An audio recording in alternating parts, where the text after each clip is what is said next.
Let's talk about the thyroid a little bit. Can you just explain why we have one? What's the role in the body? Well, the thyroid gland is located right near the Adam's apple, and it produces 1 teaspoon of thyroid hormone every single year. 1 teaspoon, that's it. And so it's in every cell of the human body, and it's what gasoline is to an engine. And I don't know if you've ever driven one of those cars from the 70s or 80s where you get water in the gas and the car just doesn't run right. It just puts along, or the battery starts to drain, or an alternator goes bad. The car's just not going to run right. It's the same thing with the human body. So if you don't get thyroid hormone inside the cells and the tissues, the body just doesn't run right. So it's what gasoline is to an engine. It runs the entire body. And we hear a lot about stress when we talk about the thyroid. What does stress do to that organ?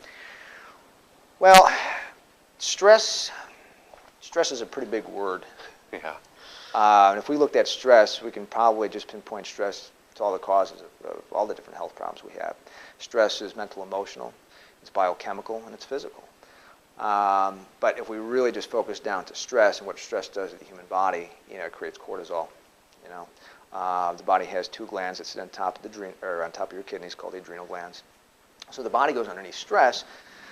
The body doesn't know what's happening. Years ago, we were under physical stressors, right? Back, we always refer to this as the caveman days when we're trying to hunt or gather, we're trying to find our food, and all of a sudden we get approached by animals, and we either have to fight or we have to run, and that's when the adrenal glands kick in. So it helps the body produce energy really, really quickly. So that's when you hear about these stories of people lifting up cars. Well, sometimes it does happen because they get this norepinephrine, and epinephrine circulates to the body, blood sugar goes up, so you can move, and you can think and react. But when we're under stress every single day, from work, from family life, you name it, driving to work, the body is constantly producing cortisol. And when these levels of cortisol start to drop, so if you're under stress for a prolonged period of time, and all of a sudden these levels start to drop, your body cannot convert thyroid hormone. It actually blocks it from your body using it. So when you're under stress, your body just can't use thyroid hormone.